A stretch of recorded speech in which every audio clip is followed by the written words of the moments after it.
علماء وارثے علم انبیاء، روشن رکھتے ہیں علم کی شمع۔ الحمدللہ رب العالمین والصلاة والسلام علی خاتم النبیین، اما بعد فاعوذ باللہ من الشیطان الرجیم، بسم اللہ الرحمن الرحیم۔ الصلاة والسلام علیک یا رسول اللہ وعلی آلک واصحابک یا حبیب اللہ۔ الصلاة والسلام علیک یا نبی اللہ وعلی آلک واصحابک یا نور اللہ۔ حضرت سفیان بن عیینہ رحمۃ اللہ علیہ فرماتے ہیں کہ میرا ایک اسلامی بھائی تھا، اس کا انتقال ہو گیا۔ انتقال کے بعد میں نے اسے خواب میں دیکھ کر پوچھا کہ اللہ پاک نے آپ کے ساتھ کیا معاملہ فرمایا؟ اس شخص نے بتایا کہ اللہ پاک نے میری مغفرت فرما دی۔ پوچھا کس سبب سے؟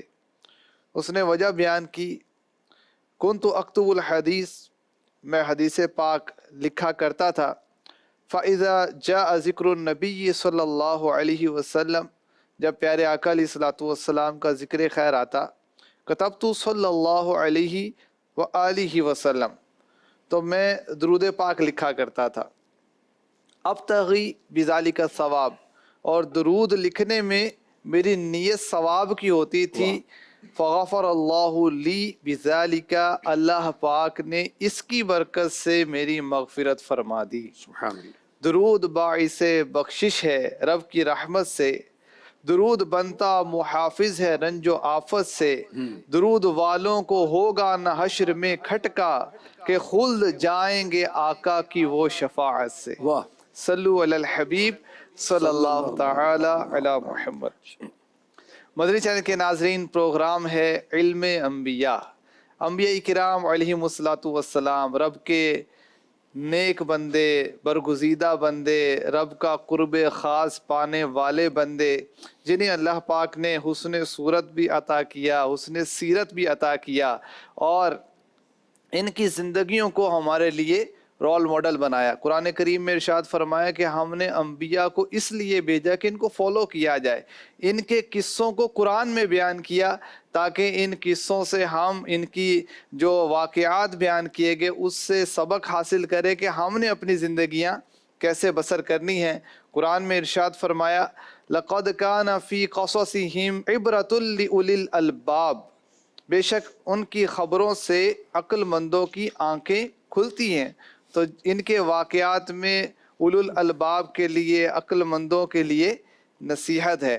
تو ہمیں انبیاء کرام علیہم الصلوۃ والسلام کی سیرت کا مطالعہ کرنا چاہیے اور اس سے درس حاصل کرنا چاہیے۔ اللہ پاک نے انبیاء کرام کے مختلف اوصاف کو قرآن میں بیان کیا، وہیں ایک وصف یہ بھی بیان کیا کہ جس بھی نبی نے تبلیغ دین فرمائی تو اس پر اپنی قوم کو ارشاد فرمایا کہ میں تم پر اس سے کوئی اجرت نہیں مانگتا تم سے، بلکہ میں تو اللہ کے لیے یہ کام کر رہا ہوں۔ اور انہوں نے کسب حلال کے لیے مختلف ذرائع استعمال کیے۔ اللہ پاک نے انہیں مختلف ہنر عطا فرمائے، مختلف ان کے پیشے ہوا کرتے تھے جس کو وہ روزگار کا ذریعہ بناتے اور اپنا گزر بسر کیا کرتے۔ آج کا ہمارا جو عنوان ہے وہ ہے انبیاء کرام علیہم الصلوۃ والسلام کا علم صنعت۔ انبیاء کرام کو جو ہنر سکھائے گئے، جو ایجادات تھیں انبیاء کرام علیہم الصلوۃ والسلام کی، اس کے بارے میں ہم سنیں گے اور اپنی زندگی کے لیے بھی سیکھیں گے۔ سب سے پہلے ہم بڑھتے ہیں نگران پاکستان مشاورت کی جانب اور سنتے ہیں انبیاء کرام علیہم الصلوۃ والسلام کے علم صنعت کے بارے میں۔ بسم اللہ الرحمن الرحیم۔ سب سے پہلے حضرت سیدنا آدم علی نبینا علیہ الصلوۃ والسلام کا ذکر خیر کرتے ہیں۔ اللہ تبارک و تعالیٰ نے انہیں دنیا میں بھیجا تو ہر چیز کی صنعت کا علم عطا فرمایا، ہر چیز کا فن، جتنی بھی مہارتیں ہیں، سکلز ہیں، سب آدم علیہ السلام کو اللہ تعالیٰ نے عطا فرمائے۔ اچھا، 1000 پیشے، 1000 پروفیشنز، 1000 پروفیشنز کے آپ ایکسپرٹ تھے۔ تو حضرت آدم علیہ السلام نے کھیتی باڑی کو اپنایا۔ اچھا، یہاں ایک ضمناً ایک بات وہ عرض کر رہا ہوں کہ جو مذہبی لوگ ہوتے ہیں، علماء ہوتے ہیں، تو بعض لوگ ایسا سمجھتے ہیں کہ ان کو کیا پتہ، ان کو کیا آتا ہے؟ تو اللہ تبارک و تعالیٰ جن کے پاس قرآن کا علم ہوتا ہے، حدیث کا علم ہوتا ہے، فقہ کا علم ہوتا ہے، ان کے سینے کھول دیتا ہے اور ان کے لیے علوم آسان کر دیتا ہے. دیکھیں آدم علیہ السلام کو اللہ پاک نے 1000 پیشوں کا ماہر بنایا اور آپ نے کھیتی باڑی اپنائی. اچھا اس میں بھی حکمت ہے کہ اب وہ انسان شروع ہو رہے ہیں سلسلے، تو کھیتی باڑی سے زندگی ہونی ہے. اچھا پھر جبریل امی علیہ السلام کے ذریعے سے چند دانے، غلہ منڈی ہوتی ہے اس کے اندر تو چاول، تو دالیں، تو گیہوں، کڑک جس کو کہتے ہیں، ویٹ کہتے ہیں. تو خیر چند دانے جبریل امی علیہ السلام لے کر حاضر ہوئے. آدم علیہ السلام سے کہا کہ ان کو کاشت کیجئے. تو آدم علیہ السلام نے ان دانوں کو زمین میں بویا، کاشت کی، فصل تیار ہوئی، دانے نکالے، صاف کیے، پیسا، آٹا گوندھا اور روٹی پکائی. مشقت کے بعد اب روٹی کھانے کے لیے تشریف فرما ہوئے تو وہ روٹی ہاتھ سے پھسل کر پہاڑ کے نیچے چلے گئے. آدم علیہ السلام اس کے پیچھے گئے یہاں تک کہ آپ کا پسینہ مبارک ظاہر ہوا. آدم علیہ السلام سے کہا گیا اب آپ کو اور آپ کے بعد آپ کی اولاد کو اسی طرح تھکاوٹ سے رزق حاصل ہوگا، مشقت سے حاصل ہوگا. بعض ہاتھ میں ہاتھ رکھ کر بیٹھے ہوئے کہ آئے گا کہیں سے. تو یہ اولاد آدم میں مشقت رکھی گئی ہے، اس کے بعد روزی اور رزق حاصل ہوتا ہے. مشقت بھی رکھی گئی اور اس مشقت پر اجر بھی رکھا گیا. مشقت سے روزی حاصل ہوگی تو اس پر تو بخشش کی بشارت ہے. بے شک بے شک. اور یہ بھی روایت ہے کہ آدم علیہ السلام کے ساتھ سرخ رنگ کا بیل اتارا گیا تھا. تو حضرت آدم علیہ السلام اس کے ذریعے سے ہل چلاتے تھے اور پھر پسینہ مبارک بھی اپنا صاف کرتے تھے. سبحان اللہ. جی استاد محترم آپ کیا فرمائیں؟ میں حضرت داؤد علیہ السلام کا ذکر خیر کرنا چاہوں گا. ویسے تو قرآن پاک میں متعدد مقامات پر ان کا ذکر کیا گیا، لیکن 2 مقامات کی طرف توجہ دلاؤں گا. وَعَلَّمْنَاهُ صَنْعَةَ لَبُوسٍ لَكُمْ لِتُحْصِنَكُم مِّن بَأْسِكُمْ فَهَلْ أَنْتُمْ شَاكِرُونَ. اور دوسرے مقام پر ذکر کیا گیا وَأَلَنَّا لَهُ الْحَدِيدَ أَنِ اعْمَلْ سَابِغَاتٍ وَقَدِّرْ فِي السَّرْدِ. اللہ تعالیٰ جل جلالہ نے انہیں جو صلاحیت عطا فرمائی، ان کے ہاتھ میں لوہا نرم کر دیا گیا. کیا بات ہے. جیسے موم کو پکڑ کر ہم دورہ کر لیتے ہیں، پلاسٹک کو پکڑ کر اپنے حساب سے ہم کر لیتے ہیں، تو ویسے تو لوہا آگ میں گرم کیا جاتا ہے، تپایا جاتا ہے، اور یہ آگ میں گرم کرنے کے بعد بھی ضربیں مار کے تو اس کو مولڈ کیا جاتا ہے. لیکن اللہ تعالیٰ جل جلالہ نے اپنے نبی کو یہ ہنر عطا فرمایا کہ انہیں آگ میں ڈالنے کی حاجت پیش نہیں آتی تھی، یہ اپنے ہاتھ سے پکڑ کے جیسے چاہے اس کو موڑ دیا کرتے تھے.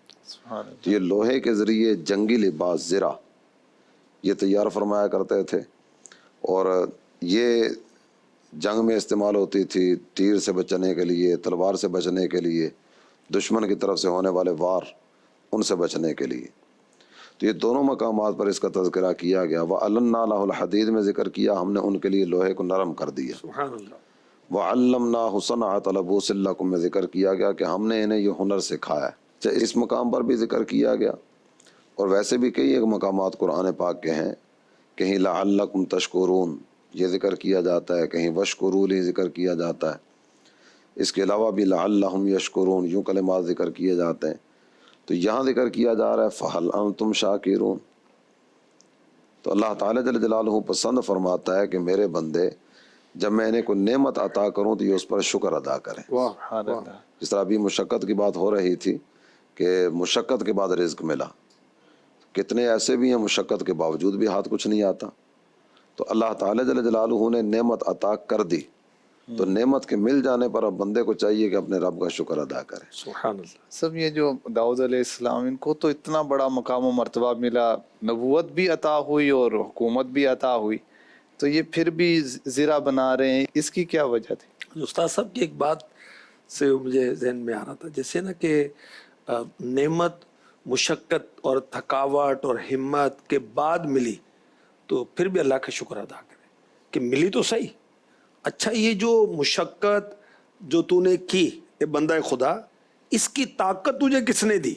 اسی رب نے عطا فرمائی. ٹھیک ہے، تجھے معذور نہیں بنایا، اپاہج نہیں بنایا، تجھے بیمار نہیں بنایا، تجھے زندگی دی، تجھے طاقت دی، تو تو نے مشقت کی نا کہ کہہ جی میں نے تو بڑی مشقت کے ساتھ رزق حاصل کیا ہے. تو بھائی مشقت بھی تو اللہ نے تجھے طاقت دی ہے نا، میرا کمال ہے. کوئی کمال نہیں.